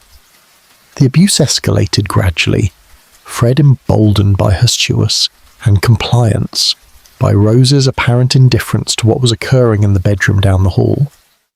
By the time Anna-Marie was 12, Fred was regularly raping her, sometimes with Rose's knowledge and participation, sometimes alone in the soundproofed basement where her screams would not penetrate to the upper floors. Anna-Marie tried to tell people. She confided in a friend at school who told her own mother, who contacted social services. A social worker visited Cromwell Street, interviewed Anna-Marie in Rose's presence, asked carefully worded questions about her home life. Anna-Marie, terrified of the consequences Fred had promised, denied that anything was wrong. The social worker, observing Rose's apparent concern and Fred's cooperation, concluded that the allegations were unfounded or exaggerated, perhaps the result of a difficult child acting out. The file was closed, no further action was taken. The abuse continued for years, a regular feature of Anna-Marie's adolescence, something she learned to endure by dissociating. By becoming mentally absent from her body during the assaults, by retreating into fantasy worlds where she was powerful and safe. She watched her younger sisters and brothers, worried that they too were being victimized, tried to protect them in small ways by drawing Fred's attention to herself. She performed well enough at school to avoid truancy interventions, but not well enough to attract the kind of positive attention that might have prompted teachers to take interest in her home life. She existed in a grey zone, visible but not seen, present but not noticed, a child falling through the cracks of every system meant to protect her. Rose participated in some of the abuse, holding Anna-Marie down while Fred raped her, photographing the assaults with a camera Fred kept for such purposes, occasionally inviting other men to the house to abuse the girl in exchange for money. Rose seemed to view Anna-Marie as competition for Fred's attention, punishing her for attracting his interest even as she facilitated the abuse. The psychology was twisted beyond ordinary comprehension, a mixture of jealousy and complicity, of maternal failure and active participation in crimes that defied explanation. Anna-Marie learned to read Rose's moods, to understand when she was likely to be violent, to avoid her when possible, and endure her when avoidance failed. The other children in the house, Heather, May, Stephen and the others born throughout the 1970s, lived alongside Anna-Marie, sometimes aware of the abuse, sometimes deliberately kept ignorant. The house operated according to rules that made sense only within its walls, where certain rooms were forbidden at certain times, where questions went unasked and observations unvoiced, where survival meant accepting the unacceptable and pretending normalcy existed where it manifestly did not. The children attended local schools, played with neighbourhood friends, participated in ordinary childhood activities, then returned each evening to a house where horror lived behind closed doors. Anna-Marie turned 16 in 1980 and immediately began planning her escape. She took a job in a shop, saved money secretly, made contact with social services to inquire about housing assistance for young people leaving difficult home situations. Fred sensed her intentions and intensified his efforts to control her, threatening her with violence if she left, promising that he would find her wherever she went, that she belonged to him and always would. Rose was openly hostile, viewing Anna-Marie's departure as betrayal, as rejection of the family Rose had supposedly provided for her. In June 1980, Anna-Marie walked out of Cromwell Street with a single bag containing her possessions. She went directly to the social services office, presented herself as a young person in need of emergency accommodation, and was placed in a hostel for homeless youth. She refused all contact with Fred and Rose, changed her phone number when Fred discovered it, moved when he learned her address. She was free, physically if not psychologically, from the house that had been her prison for 6 years. But freedom came with costs. She had no family to support her, no educational qualifications to provide economic security, and trauma that would shape the rest of her life in ways she could not yet comprehend. The years that followed were difficult. Anna-Marie struggled with relationships, trust, employment stability. She married young, desperate for the security of family, and found herself repeating patterns she had learned at Cromwell Street. Drawn to men who were controlling or violent, unable to recognize healthy relationship dynamics because she had never experienced them. She had children of her own and was determined to protect them from what she had endured. But the cycle of trauma is difficult to break, and she found herself perpetuating some of the neglect and instability that had characterized her own childhood. She also carried knowledge that would prove crucial years later. She knew about the basement, about the soundproofing, about the times when lodgers disappeared, and Fred worked through the night on what he called construction projects. She knew about the photographs Fred took, about the men who visited late at night, about Rose's participation in crimes she could not fully articulate but understood were worse than the abuse she herself had suffered. But she had no proof, no evidence that would convince police to investigate, and she carried the burden of this knowledge in silence, unable to act on it but unable to forget it either. When the excavations began at Cromwell Street in 1994, Anna-Marie was 30, years old, living in another part of England, trying to build a stable life despite the trauma that haunted her. She learned about the discoveries through television news, saw the police cordons and the forensic teams, and experienced a complicated mixture of vindication and horror. She had known or suspected, but to have her suspicions confirmed, to learn the scale of what Fred and Rose had done, to understand that her own sister Charmaine and her mother Rena were among the victims. This knowledge was almost unbearable. She provided testimony to police, told them about the basement, about the abuse, about everything she had witnessed during her years at Cromwell Street. Her testimony would prove crucial in understanding the full scope of the West's crimes and in securing convictions that would ensure Rose West would spend the rest of her life in prison. But testimony brought no peace. Anna Marie had escaped Cromwell Street physically, but the house had left marks on her that no distance or time could erase. She was a survivor in the most literal sense, but survival is not the same as healing, and the scars she carried would define her life as surely as if she had been buried alongside the others in the basement she had feared, and from which she had finally, miraculously escaped. Chapter 8. The Cellar of Sorrows. The basement beneath Cromwell Street had existed since the house was built in the Victorian era, a common feature of terrace houses of that period, designed for coal storage and perhaps a scullery, where the heaviest household work might be done away from the main living spaces. It was perhaps 12 feet square, with brick walls that wept moisture in winter, and a floor of packed earth that had been trodden hard by generations of feet. A narrow wooden staircase descended from the kitchen, steep and poorly lit, the kind of stairs where one had to feel for each step in the darkness. When Fred and Rose West moved into the house in 1972, the basement was unremarkable, filled with the accumulated debris of previous tenants, broken furniture, old paint cans, newspapers that had yellowed with age and damp. Fred began working on the basement almost immediately after taking possession of the house. He told Rose that he needed a proper workshop, somewhere he could store his tools away from the children, somewhere he could work on projects without being disturbed. This explanation seemed reasonable enough, and Rose paid little attention to the hours he spent below ground during those first months.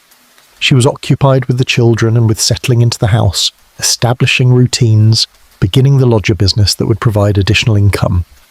The sounds of Fred's work filtered up through the floorboards, hammering, sawing, the scrape of a shovel against earth. But these were ordinary sounds of home improvement, nothing to suggest the purpose behind his modifications. He began by excavating the floor, digging down several feet to create additional height, removing wheelbarrows full of earth and disposing of them in the garden or in sips at his building sites. The work was physically demanding, done mostly at night when the children were asleep. Fred labouring by the light of a single bulb, his body bent in the confined space, sweat soaking through his shirt despite the coolness of the underground chamber. He shored up the walls with timber and concrete blocks, creating alcoves and recesses, dividing the space into sections that served different purposes. One area held his legitimate tools, saws, drills, planes, levels, all the equipment of his trade arranged with the meticulousness he brought to his work.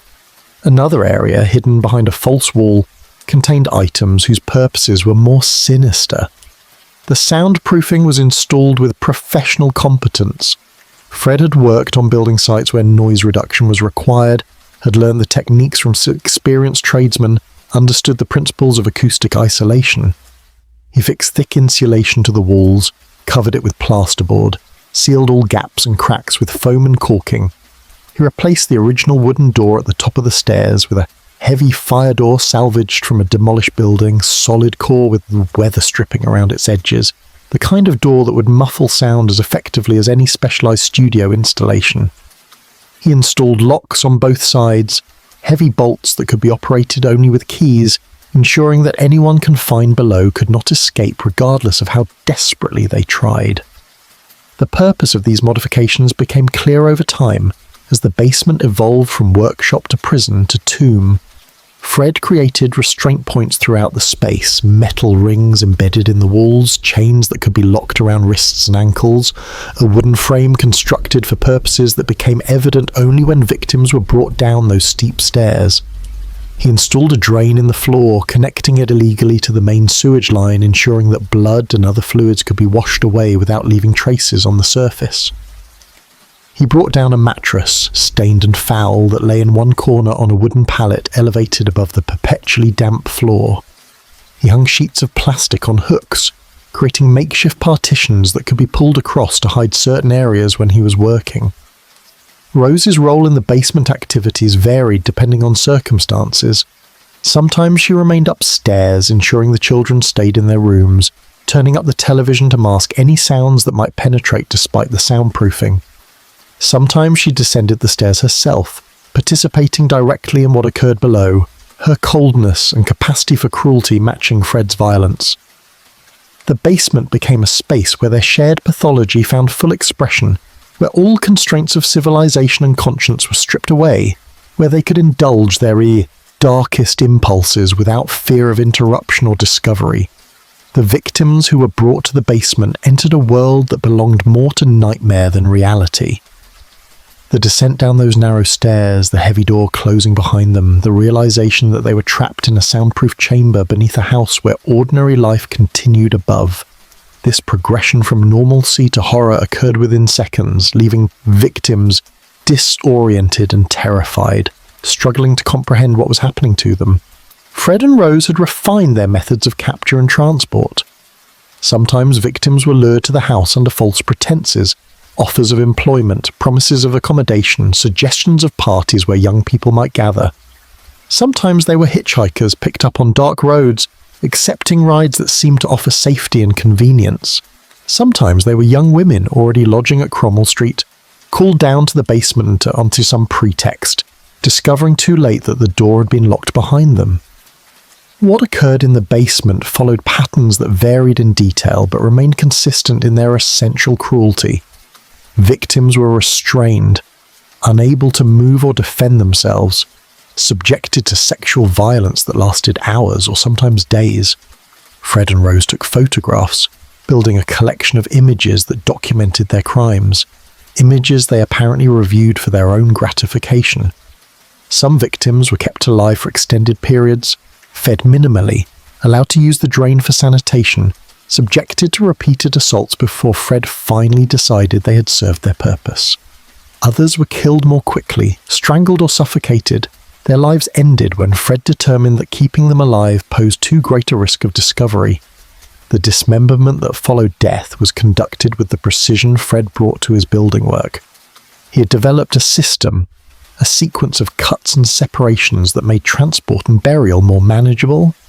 He removed fingers and toes first, placing them in bags or jars, sometimes disposing of them separately from the main body parts. He severed heads, separating them at the vertebrae with the same saws he used to cut timber. He divided torsos, cutting through the spine, creating sections that could be wrapped individually and buried in different locations throughout the basement floor or in the garden. The work was physically demanding and required hours of effort, but Fred seemed to approach it without emotion, as if he were butchering livestock or breaking down a construction project into manageable components. The burial sites within the basement were carefully chosen. Fred excavated small pits, each just large enough to contain the dismembered remains of a single victim, dug into the earthen floor, or cut into the concrete he had poured in some areas. He arranged the body parts with a strange precision, placing them in configurations that suggested ritual significance, though no clear pattern emerged. He covered each grave with earth or concrete, smoothed the surface, sometimes laid new flooring over the top. The basement became a catacomb, its floor concealing multiple bodies stacked in layers in some places, the density of burial exceeding anything that might be expected even in a crowded cemetery. Therese Siegenthaler was 21 when she vanished in April 1904. She was Swiss, travelling through England, a young woman with her life ahead of her who made the fatal error of hitchhiking and accepting a ride from Fred West. She was taken to the basement, held there for an unknown period, subjected to horrors she could not have imagined, and finally killed and buried beneath the floor. Her family in Switzerland reported her missing, contacted British authorities, waited desperately for news that never came. She lay in the basement of Cromwell Street for 20 years, unidentified even after her remains were recovered, her bones finally given a name only through DNA analysis and international cooperation between police forces. Shirley Hubbard was 15 when she disappeared in November 1974. She was a shop worker, living in a hostel for young people, travelling home after visiting a friend in Droitwich. She was last seen at a bus stop, a slight girl with dark hair, wearing a school coat against the November cold. Fred and Rose picked her up, offered her a ride, and she vanished into the basement where her screams went unheard by the neighbours who lived mere feet away. Her body was found with a mask made from tape and rope wound around her head, a cruel addition that suggested suffocation or sensory deprivation as part of the torture inflicted upon her. She was buried in the basement alongside the others, her youth and innocence meaning nothing to the couple who had murdered her. Juanita Mott was 18 in April 1975 when she became another victim. She was a lodger at Cromwell Street, had been living in the house for several weeks, trusted Fred and Rose enough to feel safe in their presence. She was called to the basement on some pretext, perhaps to help move furniture or retrieve something from storage, and the door closed behind her. What happened during her final hours can only be inferred from the forensic evidence recovered decades later, but it was sufficient to ensure that her death was neither quick nor merciful. She joined the others beneath the floor, another name on the list that would eventually contain at least 12 victims buried at Cromwell Street alone. The basement operated as Fred and Rose's private kingdom for more than 2 decades. They could descend those stairs whenever the impulse seized them, could spend hours below ground torturing and killing, could emerge back into ordinary life with no visible transition. Rose would ascend the stairs, wash her hands, check on the children, prepare dinner, all with the same calm efficiency she brought to any household task. Fred would shower in the upstairs bathroom, change his clothes, join the family for a meal, perhaps watch television or go to the pub, carrying no outward sign of what he had done mere hours earlier. The compartmentalization was absolute, the ability to separate their secret lives from their public personas, a testament to their profound pathology. The children who lived above the basement learned not to ask about what happened below. They heard sound sometimes, despite the soundproofing, muffled cries, the sound of water running in the drain, their father's voice raised in anger or excitement. They knew that certain areas were forbidden, that questions about the basement would be met with violence, that survival meant accepting the unacceptable and pretending ignorance. Some of them were taken to the basement themselves, subjected to abuse in the same chamber where lodgers had been murdered, the space serving multiple purposes in Fred and Rose's economy of violence. The basement beneath Cromwell Street was not unique in the history of serial murder. Other killers have created similar spaces.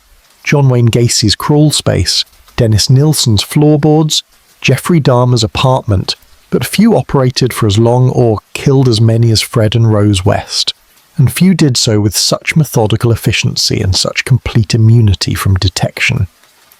The basement represented the ultimate violation of domesticity, the perversion of the home as sanctuary into the home as slaughterhouse. Above ground, children played and meals were cooked, and neighbours chatted over fences. Below ground, in the darkness and damp, the dead accumulated in their graves, waiting for the justice that would finally come when a young woman found the courage to speak and investigators found the will to listen.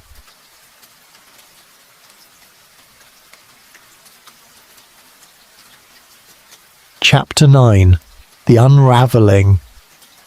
The beginning of the end came not through brilliant detective work or forensic breakthrough, but through the courage of a single young woman who refused to be silenced.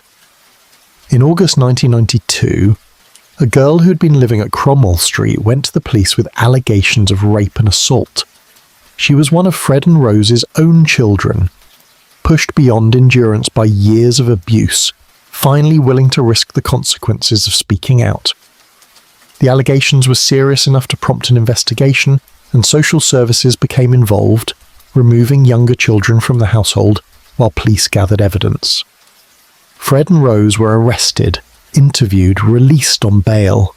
The machinery of justice moved slowly, grinding through procedures and protocols, building a case that would eventually bring charges.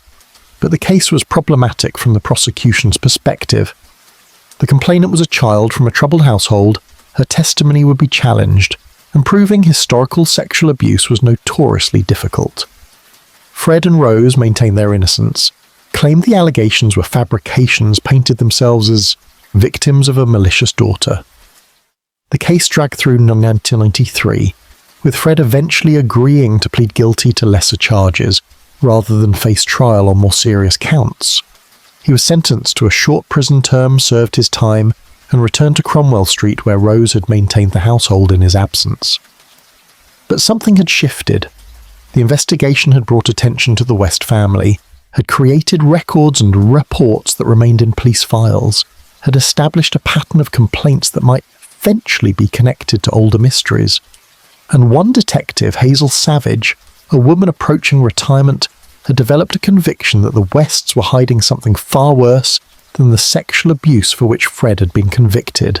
She had reviewed old missing persons reports, noticed connections to Cromwell Street, remembered cases from her early years on the force that had never been satisfactorily resolved. She began making connections, pulling files, talking to colleagues who might remember young women who had lodged at the West House and subsequently vanished. The breakthrough came in February 1994, more than 2 decades after the murders had begun. Detective Savage obtained a search warrant based on her suspicions and a tip from a social worker who had heard Fred make a casual comment about Heather West. Heather was Fred and Rose's eldest daughter, born in 1970, a difficult teenager who had clashed repeatedly with her parents throughout her adolescence. She had vanished in June 1987, supposedly running away from home, and Fred and Rose told everyone who asked that she had left to work in a holiday camp, that she was living her own life, that they occasionally received postcards from her. But no one had actually seen Heather in 7 years, and Detective Savage suspected that the postcards were fabrications, that Heather had never left Cromwell Street at all. On the 24th of February 94, police arrived at Cromwell Street with search warrants and ground-penetrating radar equipment. They informed Fred and Rose that they intended to search the garden for the remains of Heather West. Fred initially maintained his story, insisted that Heather was alive and well somewhere in the north of England. But as the police began their excavation, as the radar equipment indicated anomalies beneath the patio in the garden, Fred's composure cracked. He asked to speak to Detective Savage privately, and in that conversation he made an admission that would open a door into horrors that shocked even experienced homicide investigators. Heather was in the garden, Fred acknowledged. She had died during an argument, an accident he claimed, and he had buried her rather than face questions from authorities who were already investigating him for other matters. He would show them where she was buried if they agreed to keep Rose out of the investigation, if they promised that his wife would not be charged. The admission was tactical, and Siem attempt to control the narrative, to minimize the consequences for himself and especially for Rose. But it was also the first crack in a wall that had stood for more than 20 years, and once that wall began to crumble, there was no way to prevent its complete collapse. The excavation of the garden began immediately. Officers with shovels and archaeologists with brushes worked methodically, removing layers of soil, documenting everything, searching for human remains. They found Heather within hours, her body buried beneath the patio where the family had taken tea on warm summer evenings, dismembered in Fred's characteristic manner, her bones scattered across a small grave that he had dug with the same tools he used for his building work. But the radar equipment indicated other anomalies, other areas of disturbed earth, and as the excavation continued, more bodies emerged from the garden. Shirley Robinson had been 18 when she disappeared in 1978. She had been a lodger at Cromwell Street, had become pregnant with Fred's child, had apparently believed that he would leave Rose and make a life with her. Instead, she had become another victim, killed when her pregnancy became too obvious to hide, buried in the garden with her unborn child still inside her. Her remains were identified through dental records, and her family, who had spent 16 years wondering what had happened to her, finally had the answer they had dreaded. Alison Chambers was 16 in 1979 when she vanished. She had been living rough, staying with friends, occasionally lodging at Cromwell Street, where Rose had presented herself as a maternal figure offering help to a troubled teenager. She disappeared in September, and her family reported her missing, but the investigation led nowhere. She was buried in the garden, her body dismembered and hidden beneath soil where roses grew and children played, undetected for 15 years.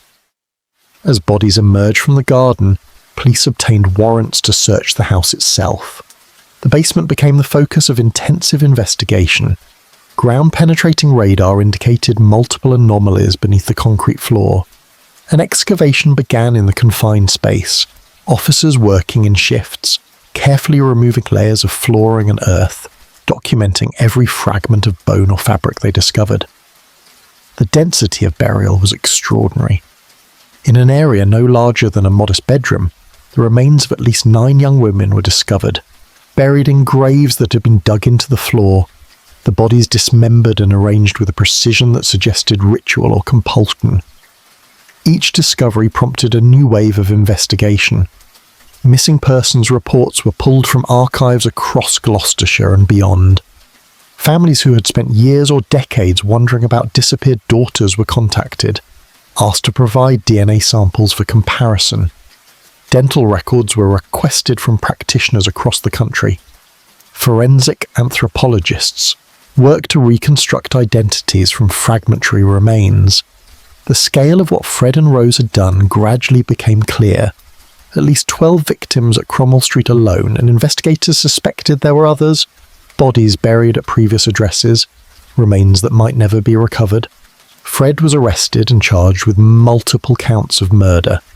He was held in Winson Green Prison in Birmingham while investigators continued to excavate Cromwell Street and search other properties where the Wests had lived. Rose was arrested as well, charged as an accomplice, though she maintained her innocence and claimed she had known nothing about the murders.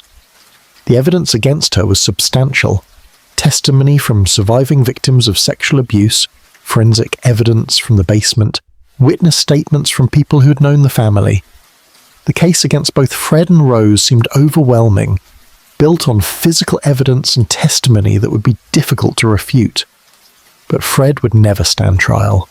On New Year's Day 1995, while awaiting trial in his cell at Winson Green, he hanged himself using strips of bedsheet fashioned into a noose. He left notes for Rose and for his children, notes that offered no real explanations, no confessions beyond what he had already admitted, no apology adequate to the scale of what he had done. His death was a final act of control, a refusal to face justice publicly, and it left questions that would never be fully answered. How many victims had there been in total? What had motivated the killings? How had they selected their victims? What had happened in the basement during those final hours before death? Fred took these answers with him, and the silence of the grave closed over secrets that would haunt investigators and families for the rest of their lives. Rose remained in custody, facing trial alone, and the legal process moved forward toward a reckoning that had been delayed for more than 2 decades. The house on Cromwell Street was demolished by order of the City Council, reduced to rubble and buried in an unmarked location to prevent it from becoming a site of morbid curiosity. The street itself remained, but number 25 was erased, the gap in the terrace eventually filled with a pathway, a deliberate forgetting of the building that had housed so much horror. But memory persisted in the families of the victims, in the survivors who carried trauma that time would not heal, and in the broader consciousness of a society forced to confront how thoroughly evil had hidden itself behind the facade of ordinary domestic life.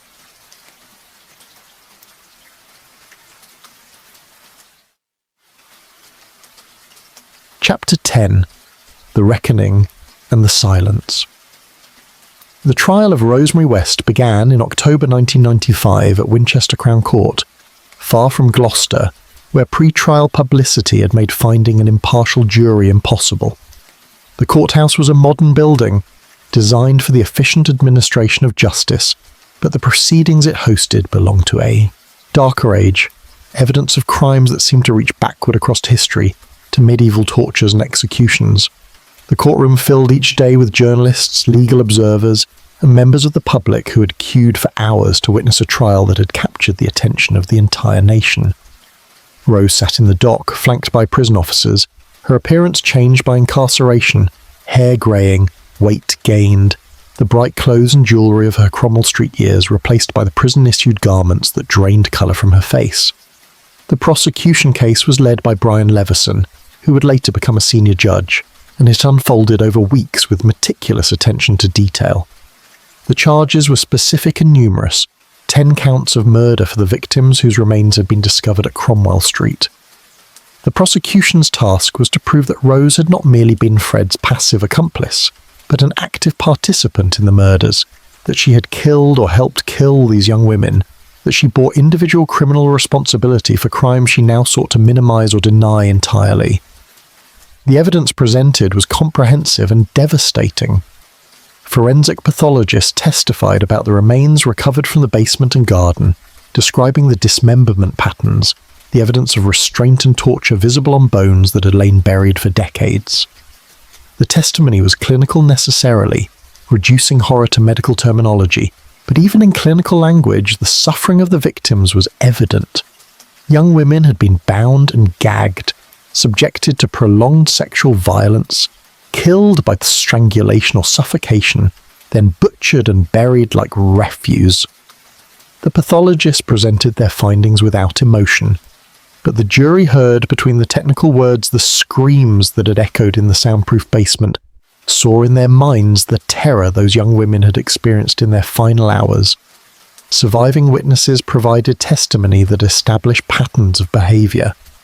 Anna Marie West, now 31 years old, took the stand to describe the abuse she had endured at Cromwell Street, the basement where she had been taken, Rose's active participation in sexual violence inflicted upon her.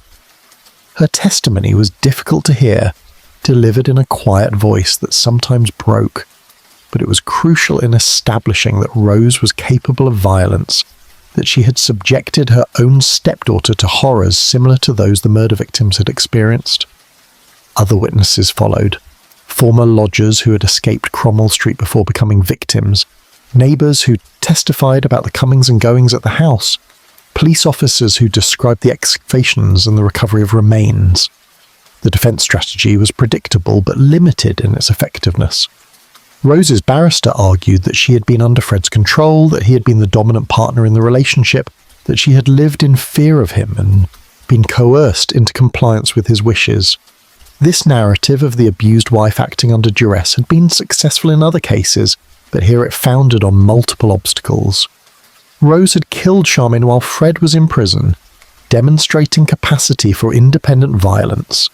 Witnesses testified that Rose had been aggressive and threatening, that she had shown no signs of being a battered woman, terrorised into submission.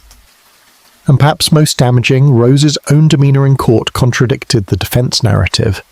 She appeared cold and calculating, showed no emotion during testimony about her victims, maintained an attitude of defiant indifference that suggested she felt no remorse for what had occurred. The prosecution argued that Rose had been a full partner in the murders, that she had participated in selecting victims, luring them to the house, restraining them, and in some cases killing them herself. The evidence supported this theory. Rose had been present when lodgers disappeared. She had provided explanations for their absences. She had worn their clothes and used their possessions. She had helped maintain the facade of normalcy that allowed the killings to continue undetected. And most tellingly, she had shown no inclination to stop the violence, to protect victims, to contact authorities, or to distance herself from Fred's activities.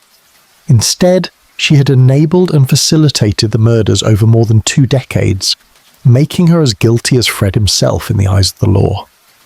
The jury deliberated for 2 days before returning verdicts. On each of the 10 counts of murder, they found Rose West guilty. The verdicts were delivered without drama, the foreman's voice steady as he repeated guilty 10 times in response to the clerk's questions.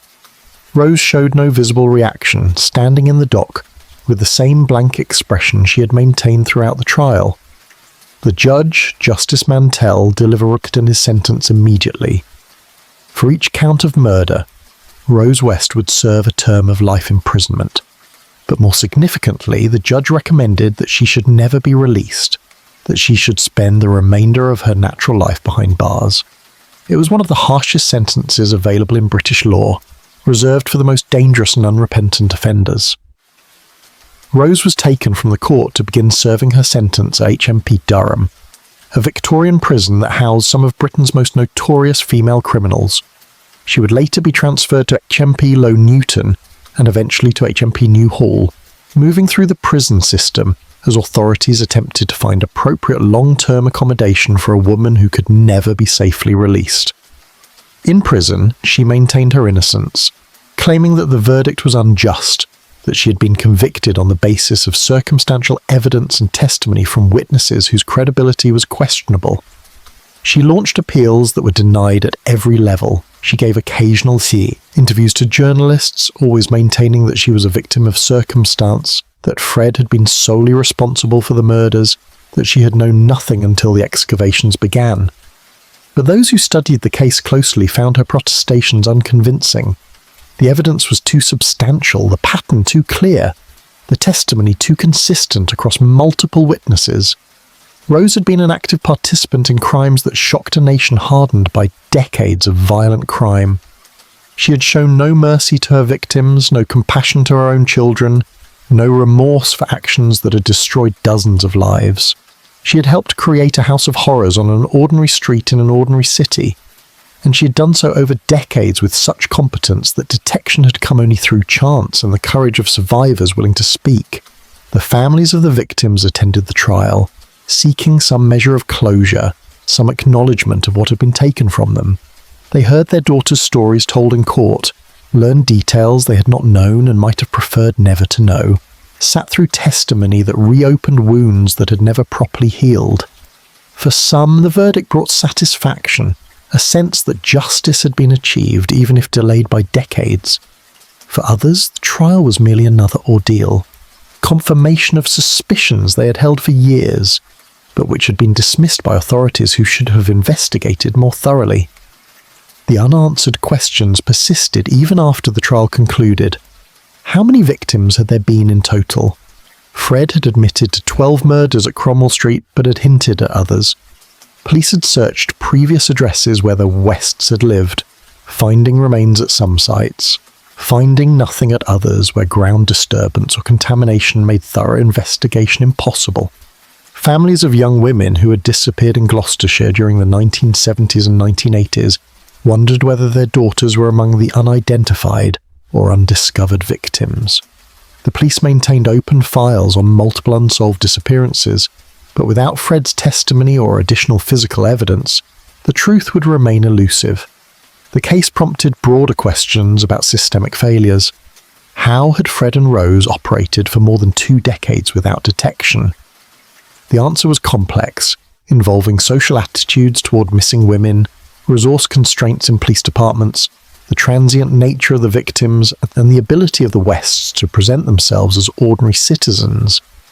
But it also revealed uncomfortable truths about a society that had valued some lives more highly than others, that had not invested sufficient resources in protecting vulnerable young women, that had allowed evil to flourish through inattention and indifference. In the years following the trial, Rose West faded from public consciousness, her name mentioned only occasionally in true crime documentaries or anniversary articles about the case. She remained in prison, aging into her 60s and 70s, becoming an elderly woman whose crime seemed to belong to a different era. But the victims remained forever young in memory. Their lives ended at 15 or 18 or 21, their potential unrealized, their families left to wonder what they might have achieved had they not encountered Fred and Rose West. The house on Cromwell Street was gone, demolished and buried, but the street itself remained. People still living in the neighbouring houses, children still playing where children had played decades earlier. The gap where number 25 had stood was a reminder and a forgetting, a deliberate erasure of the building, but not of the memory of what had occurred there. Gloucester moved forward, as cities do, absorbing the horror into its history, carrying the weight of knowledge that ordinary streets could conceal extraordinary evil. And in the silence of her cell, Rose West kept whatever secrets remained, whatever memories she possessed of those years when she and Fred had ruled their small kingdom of terror. She would die in prison eventually, her life sentence truly meaning life, her crimes ensuring that she would never walk free again. The basement where she had tortured and killed was gone, filled with rubble and buried beneath tons of earth. But the dead remembered, in whatever way the dead remember, and history recorded what had been done to them, preserving their names and their stories as testimony against the darkness that had consumed them. The candles had burned low in that terrible house, and now they were extinguished entirely, leaving only memory and the slow turning of justice that came too late for so many, but finally inevitably arrived to deliver its verdict on Rosemary West. The night had grown late, and the story had reached its end. In the darkness and the silence that followed, there was perhaps no comfort to be found, only the knowledge that evil had been named and judged, that the victims had not been forgotten, and that the machinery of justice, however slowly it turned, had finally completed its work.